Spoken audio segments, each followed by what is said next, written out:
안녕하세요. 토요미스테리 디바제시카입니다. 전 세계 가장 유명한 샌드위치 프랜차이즈 서브웨이. 1965년 미국에서 시작이 돼서 지금은 전 세계 가장 매장이 많은 브랜드로 자리 잡았습니다. 이 서브웨이라는 이름이 영어로 지하철을 뜻하잖아요. 하지만 사실 창업자는 서브마린, 그러니까 잠수함 모양을 가진 샌드위치다 라는 뜻에서 이름을 지었다고 합니다. 흥미롭죠? 많은 분들이 매장에 가보셨을 텐데 가장 독특한 점이라면 고객이 직접 빵부터 재료, 소스까지 직접 고르는 시스템입니다. 그러다 보니까 특히 다이어트나 건강에 관심 있는 사람들에게 인기가 많고요. 이건 해외에서도 좀 비슷하게 인식되고 있었는데요. 뭔가 약간 맥도날드보다 좀 건강한 패스트푸드 느낌이랄까? 그런데 이 서브웨이의 유명세, 엄청난 기여, 아니 오명을 남긴 한 인물이 있습니다. 한때 서브웨이의 대표 얼굴로 기억되던 남성, 그의 이중 생활을 파헤쳐보려고 합니다. 사진 속 이 사람의 이름은 제러드 포글. 1977년생인데 어릴 때부터 특별할 것 없는 유년 생활을 보냈어요. 그나마 특이점이 있다면 비디오 게임을 굉장히 좋아했다는 점이죠. 얼마나 이 비디오 게임에 집념이 강했는지 한번 게임을 시작하면 몇 시간이고 꼼짝 않고 앉아서 게임만 열중했습니다. 도통 끝낼 줄을 몰라요. 오죽하면 식사도 게임 화면에 눈을 떼지 못하고 대충 입으로만 해결을 했고요. 그렇다 보니 제러드는 평소 정크푸드와 탄산음료를 입에 달고 살았는데요.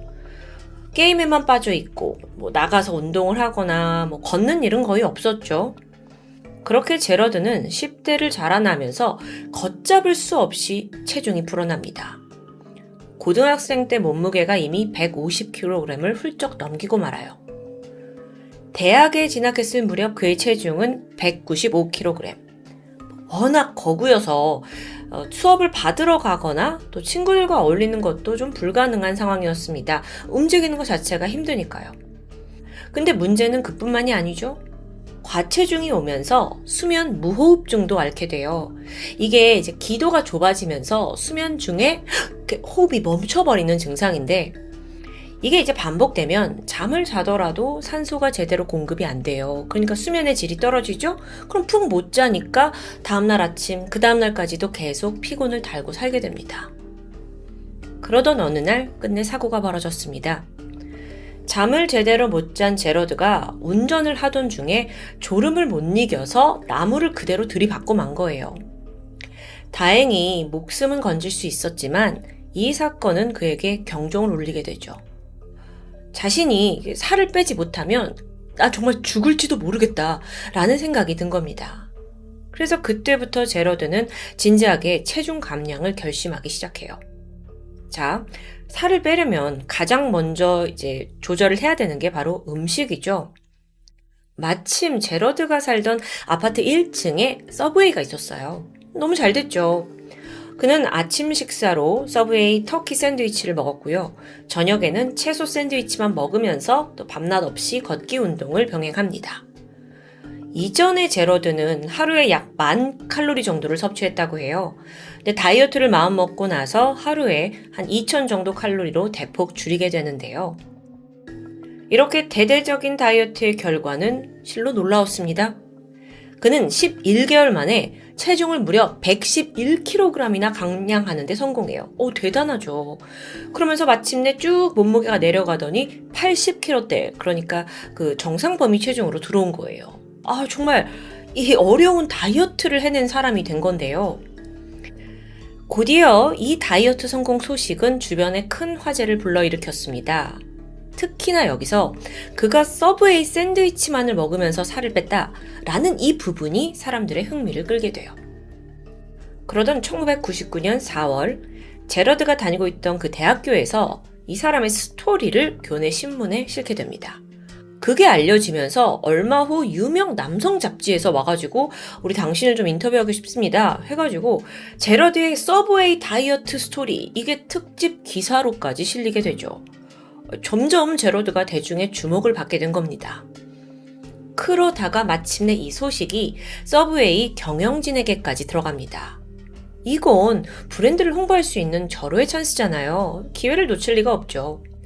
그래서 곧장 서브웨이는 제러드한테 가서 우리 회사와 같이 손을 잡고 광고를 만들어 봅시다 해서 TV 광고를 제작했고요. 제러드가 여기에 직접 출연하게 됩니다. 이게 어떤 내용이었냐면 서브웨이 매장에서 제러드가 자기가 뚱뚱했을 때 입었던 대형 62인치짜리 청바지를 들고 나타나요. 그러니까 나 원래 이런 사람이었는데 서브웨이 먹고 살 뺐다 라는 걸 은연중에 이제 나타내는 거죠. 이 광고가 대박이 터졌습니다. 실제 사례니까 또 이렇게 거대한 62인치 청바지가 나오니까 막 사람들한테 바로 와닿았던 거예요. 서브웨이는요, 제러드에게 1년에 110만 달러, 하나로는 약 15억 원에 가까운 광고료를 지불했어요. 그리고 그를 아예 전속 홍보 모델로 발탁했고요. 제러드의 인생은요, 이후 완전히 180도 바뀝니다. 사실 한때는 좀 너무 뚱뚱해서 루저로 불리기도 했고 또 방구석에서 게임만 하던 고도 비만 사나이였잖아요. 근데 단번에 세계적인 기업의 모델로 껑충 신분 상승한 거예요. 연이어 막 출판 제의가 들어왔고 다이어트는 이렇게 하면 성공합니다 라는 내용을 담은 제러드의 책이 출간됩니다. 또 여기에 그치지 않고 직접 강연을 다니기도 해요. 심지어 2002년에는 제러드를 주인공으로 하는 TV 애니메이션이 만들어졌습니다. 이거 대단하죠. 뭐 애니메이션 업계까지 지금 진출을 한 거예요. 서브웨이 또한 이 사람이 이제 서브웨이 사나이다 이렇게 불리니까 이 브랜드도 그 인기를 톡톡히 누렸는데요. 10년 만에 매출이 31억 달러에서 114억 달러로 뭐 거의 3배가량 훌쩍 뛰게 됩니다. 정말 굴러 들어온 복이었죠. 그런데 항상 동전의 양면이 있듯이 이런 맹목적인 서브웨이 신드롬에 일부 의료진들이 우려를 표하기 시작합니다. 아니, 제러드가 살을 뺄 수 있었던 건 칼로리 섭취를 줄였고 또 운동을 병행했기 때문이지 무조건 뭐 서브웨이 샌드위치만 먹는다고 해서 아니면 이게 최고의 식단이라서 살을 뺀 건 아니지 않냐.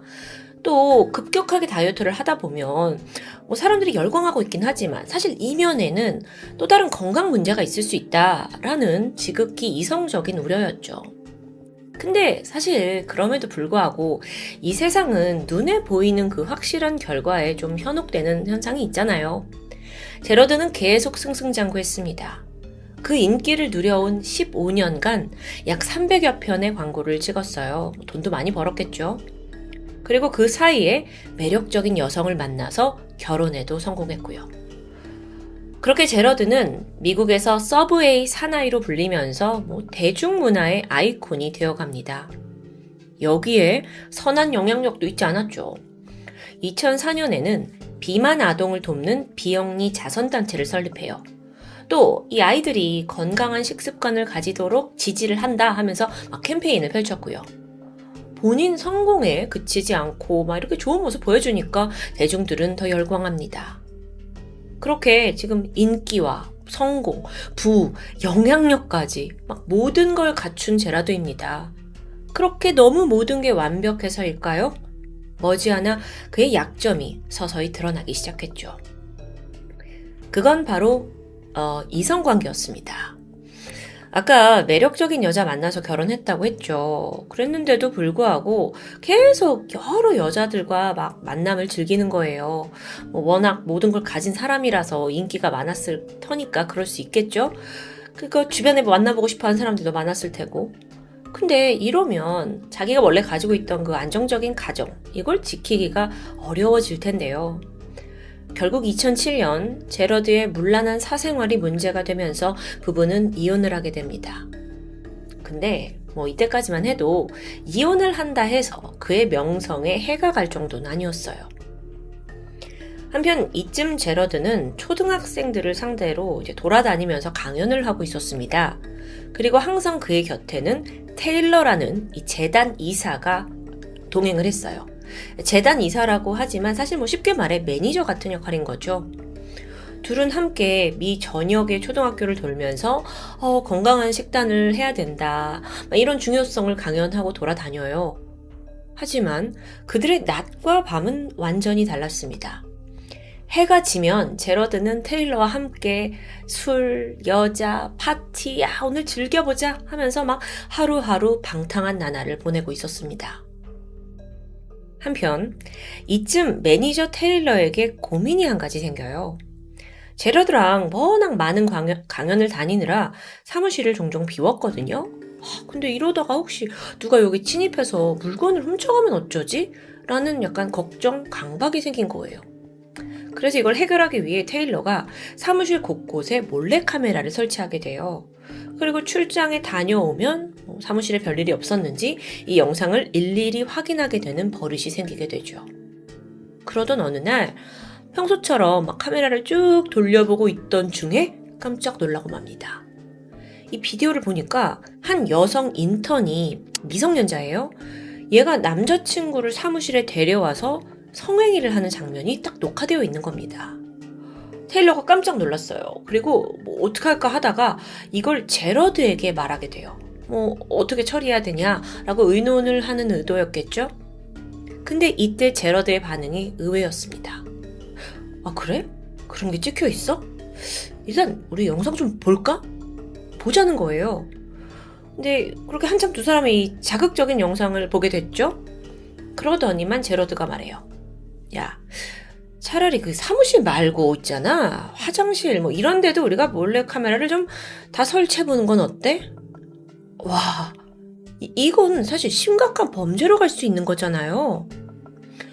물론 처음에 매니저 테일러도 이건 말도 안 된다라고 거부했다고 합니다. 하지만 제러드가 이거 몰래카메라를 곳곳에 다 설치하자 이게 상당히 진심이었고요. 또 사실상 그의 말을 거역하기가 쉽지 않아요. 왜냐면 테일러는 사실 고용이 된 사람이고 이미 고급 자동차에 집과 생활비까지 제러드를 통해서 제공받고 있던 상황이거든요.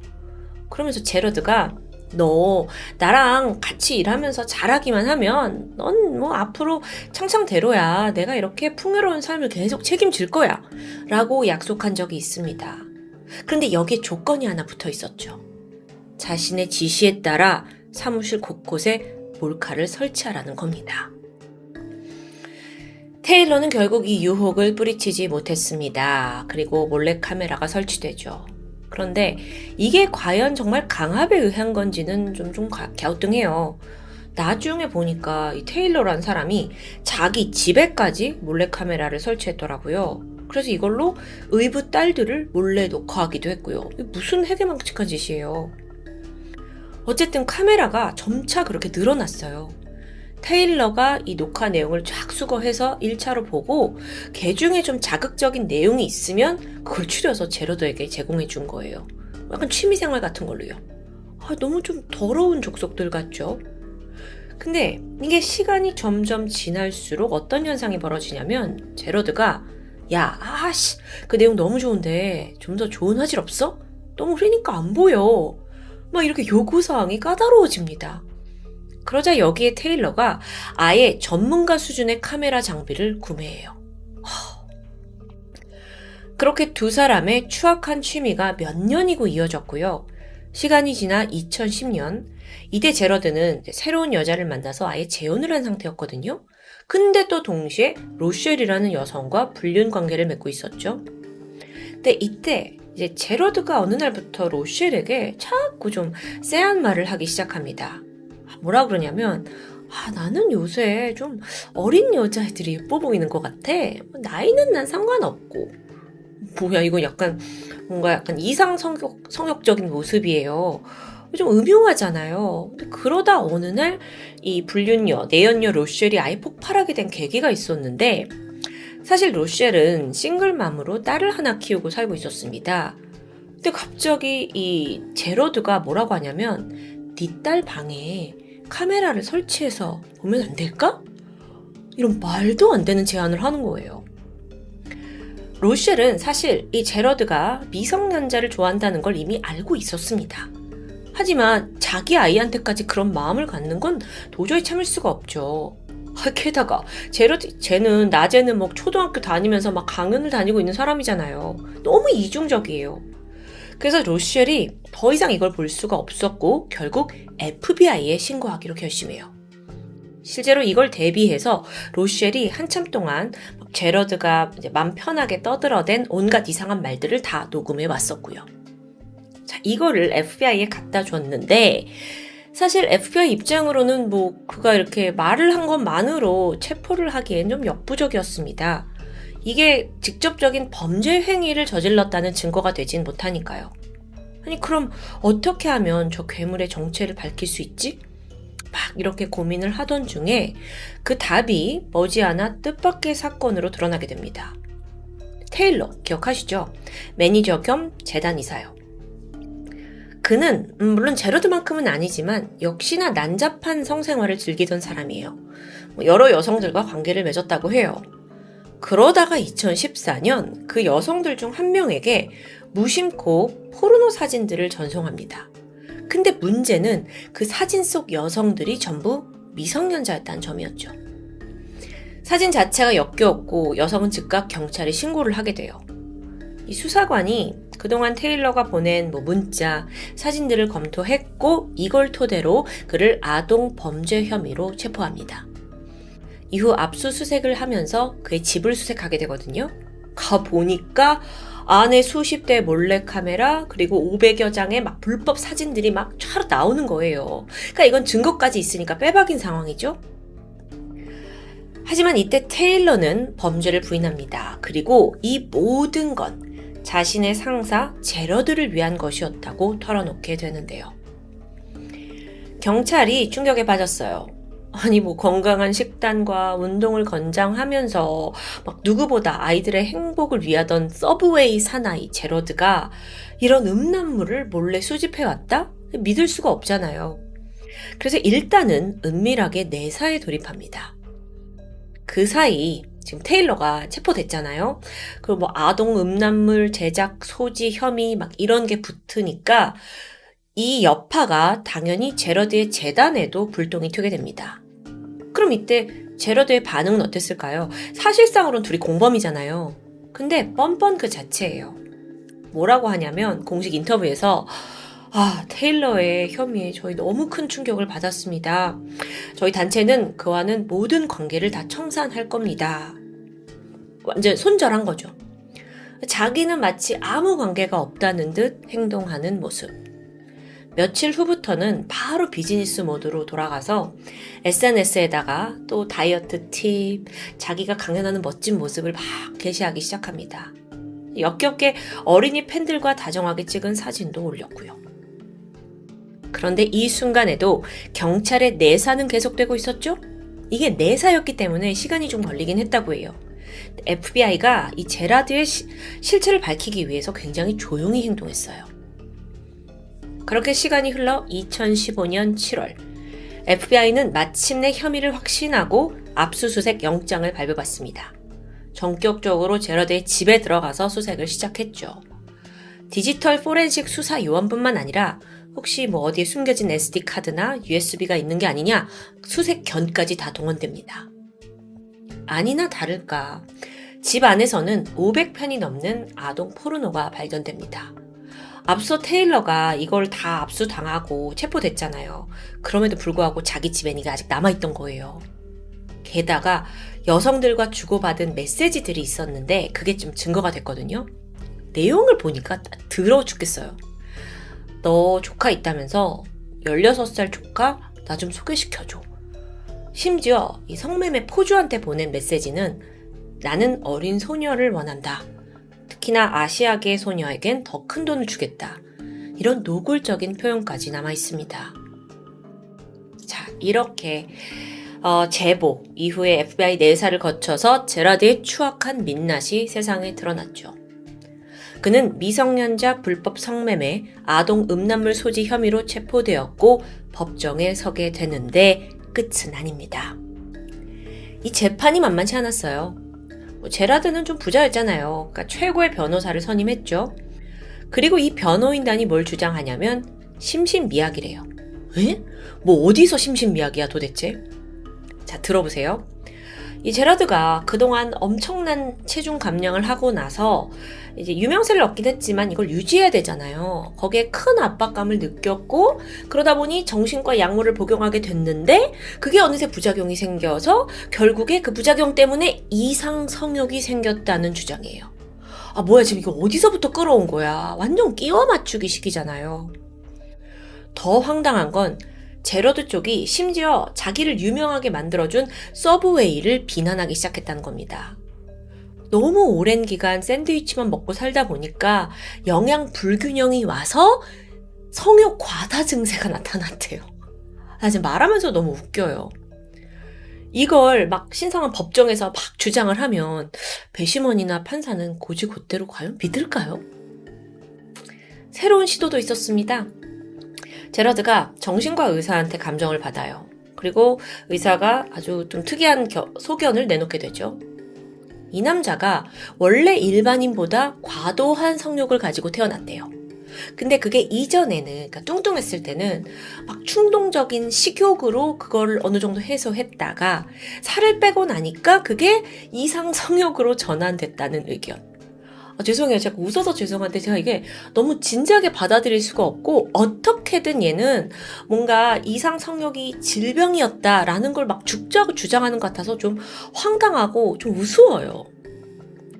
당연히 이걸 알게 된 대중의 반응은 싸늘했습니다. 5만 가지 변명이 나올 때마다 너 꺼져라 하면서 막 비난이 쏟아졌고요. 사법부 또한 이 주장을 받아들이지 않았습니다. 최종적으로 제러드에게는 15년 8개월의 징역형이 선고됩니다. 여기에 추가로 몰카 피해자 14명에게 각각 10만 달러씩 총 140만 달러 보상금을 지급하라고 명령이 떨어졌죠. 제러드는 성범죄자로 등록이 되었고요. 출소를 하더라도 미성년자와 접촉을 할 시 반드시 보호관찰관의 승인이 있어야 한다라는 판결까지 내려집니다. 그렇게 사건은 마무리되었죠. 한편 이 제러드의 유례없는 흥망성쇠를 지켜본 한 대학 동창은 사실 그의 다이어트에 상당히 과장된 부분이 많다고 주장합니다. 애초에 그가 서브웨이를 먹기 시작한 게 다이어트 때문만은 아니라는 거예요. 이 제러드는 사람이 뭐 약간 좀 몸집도 크고 이러니까 그냥 게을렀대요. 그래서 집에서 그냥 가장 가까운 곳에서 음식을 사야 하는데 그게 자기네 집 1층에 있는 서브웨이 뿐이었다는 거죠. 다른 대안은 없고요. 근데 이제 와서 내가 건강한 식단을 먹었다면서 그럴싸하게 포장하고 또 심지어 뭐 건강식에 대해 온갖 강연까지 한다? 황당하다는 입장입니다. 참고로 이 사건이 알려진 후에 서브웨이는 즉각 그를 손절했습니다. 교도소로 옮겨진 제러드의 삶은 어땠을까요? 여러분, 미국 교도소는요, 특히나 아동 성범죄자를 아주 경멸하는 것으로 유명합니다. 재소자들끼리도 막 집단으로 그 사람 괴롭히고 폭행하는 문화가 있을 정도라고 해요. 제러드 또한 이걸 피할 수 없었겠죠. 지난 2016년 3월, 그는 재소자로부터 테러를 당해서 얼굴과 목에 상처를 입었습니다. 그를 공격한 재소자는 나는 아동 성범죄자는 절대 용서 못해 라는 말을 했다고 해요. 인간으로서의 개념과 자격까지 모조리 상실해버린 제러드 포글. 지난 2023년에 공개된 그의 수감 사진에서 제러드는 아주 눈에 띄게 살이 빠진 모습이 포착됐습니다. 이제는 서브웨이 다이어트가 아니라 교도소 다이어트라고 불러야 할까요?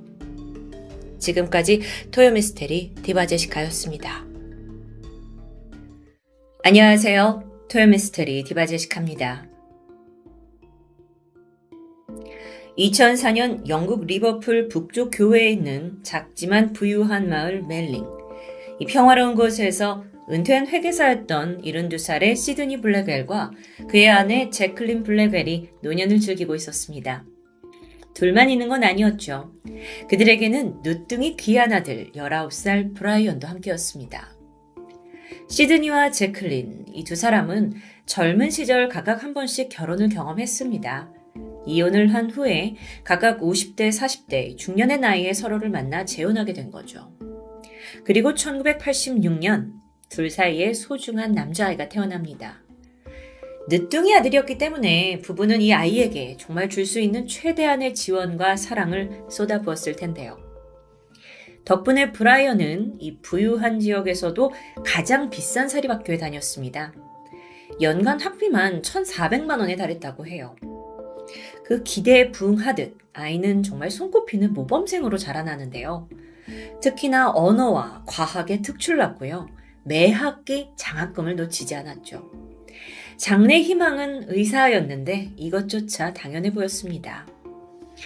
친구들 사이에서 그의 별명은 브레인, 그러니까 천재로 불린 거죠. 게다가 브라이언은 운동신경까지 뛰어나서 어릴 적부터 테니스의 소질을 보이더니 급기야 지역 대회에 나가서 우승도 합니다.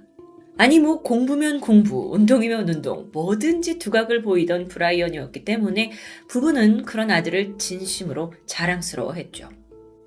그러던 2004년 9월 5일입니다. 이웃에 살고 있던 주민 피트 씨는 지난 몇 주간 옆집 블랙을 부부가 보이지 않는다는 걸 깨닫게 돼요. 이 부부가 사실 매년 여름이 되면 스페인으로 휴가를 떠나곤 했죠. 그럴 땐 이웃들이 번갈아 가면서 집 앞에 쌓인 우편물들을 치워줬습니다. 그래서 피트 씨는 이번에도 여행을 갔구나 싶어서 별 생각 없이 그 우편물들을 치워주러 현관 앞에 다가선 순간 문 건너에서 정말 지독한 악취가 새어나왔습니다. 이게 너무 독해서 바로 토가 나올 정도였어요. 이건 분명 뭔가 심상치 않은 일이 있다고 확신했고요.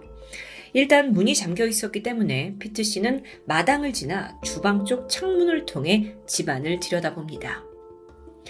정확한 형태가 보이진 않았어요. 하지만 뭔가 새까만 게 눈에 띄었죠. 한데 뭉쳐있는 파리떼, 벌레떼 같기도 했습니다. 그리고 그 옆으로 바닥에 깨진 유리 파편들이 널브러져 있었고요. 강도가 들었구나 싶었고 피트 씨는 곧장 경찰에 신고합니다. 20분 후 현장에 도착한 경찰은 문을 부수고 집 안으로 진입합니다. 그리고 거실에서 발견된 건 아주 심하게 부패된 두구의 시신이었죠. 노부부 시드니와 제클린입니다. 집안 곳곳에는 혈흔이 낭자했어요. 이 사체의 상태가 너무나 끔찍했기 때문에 경찰들도 처음엔 총상을 입은 건가 싶었지만 추 부검을 해보니까 부부의 온몸에 둔기로 폭행당한 흔적이 여실했죠. 게다가요, 사망 추정 시기는 무려 그때로부터 6주 전인 7월로 보였습니다. 그러니까 한참 동안 이렇게 방치된 거죠. 살인사건 이후 화살은 가장 먼저 외아들인 브라이언에게 향했습니다. 그런데 알아보니까 그는 이번 여름 내내 여자친구와 함께 미국을 여행 중이었어요. 시신이 발견되기 불과 며칠 전에서야 영국으로 돌아온 상태였죠. 그러면서 지금까지도 그 근처에 있던 여자친구의 집에 머물고 있었는데요. 경찰이 그를 찾아갑니다. 브라이언은 부모의 부고 소식에 큰 충격을 받은 듯 했죠. 그리고 경찰이 질문했어요. 왜 미국 여행을 끝내고 바로 집으로 돌아오지 않았냐고요. 근데 이때 브라이언이 나는 부모님이 이미 스페인으로 휴가를 떠난 줄 알고 있었고 또 나는 집 열쇠를 가지고 있지 않다라고 대답합니다. 그래서 부모님이 오실 때까지 여자친구 집에서 기다릴 생각이었다는 건데요. 이 설명들은 충분히 설득력이 있었습니다. 그래서 경찰 또한 브라이언을 사건의 참고인 신분으로 소환할 생각이었죠. 그런데 당시 함께 있던 수사관의 예리한 촉이 발동합니다. 이 브라이언과 대화를 하던 중에 뭔가를 좀 숨기는 듯한 느낌이 찝찝하게 남는 것 같았죠. 아니 게다가 이 심각한 분위기 속에서 감옥은 춥나요? 라는 생뚱맞은 질문까지 하는 겁니다. 그래서 이때 수사관이 좀 더 공격적으로 질문을 했죠. 당신의 가방을 좀 볼 수 있을까요? 브라이언이 어디 있더라 하면서 좀 당황하는 듯 하더니 한참을 찾습니다. 수사관이 내내 그와 동행을 했어요. 곧이어 가방이 나옵니다. 자주 쓰는 거기 때문에 멀리 있지도 않아요. 그래서 열어보니까 버젓이 안에는 집 열쇠가 들어있습니다. 뿐만 아니라 피 묻은 망치도 함께 발견이 되었죠. 너무도 뻔한 거짓말 그리고 명백한 증거까지 브라이언은 포기한 듯한 표정을 지어 보입니다. 늦은 나이에 얻은 아들을 애지중지 키운 노부부, 정말 반듯한 모범생으로 자란 아들, 과연 이들 사이에 어떤 일이 있었던 걸까요? 브라이언의 증언은 이랬습니다. 사건 당일 그는 부모님의 집안일을 도와주려고 하고 있었고 거실에서 망치로 못을 받고 있었다고 해요. 근데 갑자기 아버지가 잔소리를 시작합니다. 브라이언은 평소 아버지의 기대에 큰 부담을 느끼고 있던 차인데 그날따라 순간적인 감정 폭발을 이기지 못하고 아버지와 가벼운 몸싸움이 벌어졌습니다. 그러자 소란을 들은 어머니가 주방에서 뛰쳐나오게 되는데 마침 그녀의 손에 칼이 들려 있었어요.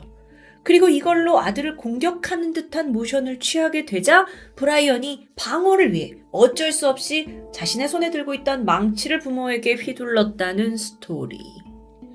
네네. 이런 건 전형적으로 살인을 초반에 인정하는 그 범인들의 특징이죠. 상대 공격에 따른 정당방위였다는 주장입니다. 여러분 믿겨지시나요? 자, 그럼 부검 결과는 어땠을까요? 아버지는 분명 앉은 자세에서 뒤통수를 가격당한 것으로 분석됩니다. 어라? 근데 아들은 선체로 아버지와 몸싸움을 벌였다고 했었는데 주장과는 아예 상반되죠. 맞지가 않습니다. 하지만 브라이언은 끝까지 거짓말로 일관했어요. 하지만 진실은 금방 밝혀졌죠. 그리고 이 사건에는 사실 아주 신기할 정도로 강력한 트리거가 되었던 새로운 인물도 있습니다. 그녀는 바로 올해 브라이언에게 새로 생긴 여자친구 아말 사바였죠.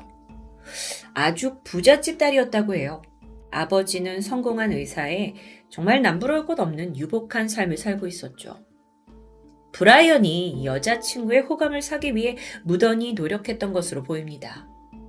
그런데 상대적으로 브라이언은 나이가 많고 또 은퇴를 이미 하신 아버지에다가 골동품상을 했던 좀 초라한 어머니를 가지고 있었다고 생각이 드는 거예요. 그래서 브라이언은 이 아말 여자친구의 환심을 사기 위해서 자신을 과장하기 시작합니다.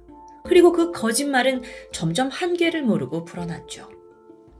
브라이언이 나는 나이키에서 후원을 받고 있는 프로 테니스 선수라고 소개했습니다. 그러면서 현재 7억짜리 초아 아파트를 소유하고 있고 미래가 창창한 프로 선수라고 계속해서 표현해 나가요. 이걸 증명해야 합니다. 그래서 여자친구에게 고가의 선물도 서슴지 않았죠. 사실 브라이언의 거짓말에 힘을 실어주었던 것은 바로 돈이었습니다. 그는 아무렇지 않게 거금을 막 척척 사용했어요. 그렇다 보니까 여자친구도 정말 돈 많은 프로 선수인가 보다라는 걸 의심하지 않았던 거고요. 그럼 그 돈은 어디서 난 거냐? 알고 보니까 브라이언이 당당히 은행에 혼자 가서 내가 이번 여름에 프랑스 오픈 테니스 대회에 출전하는 선수다 라고 거짓말을 치면서 이 대회에 참석하기 위해 어떤 거액의 대출을 받아냈던 겁니다. 이것도 대단하죠. 대단한 사기꾼이에요. 이후에 브라이언은요, 여자친구 아마를 자신의 매니저로 고용하기까지 해요. 자, 이게 일을 시켜먹겠다라는 의도가 아니라 그녀 앞으로 약 39,000파운드, 그러니까 6천만 원 정도 되는 수표를 발행해 주는 거죠.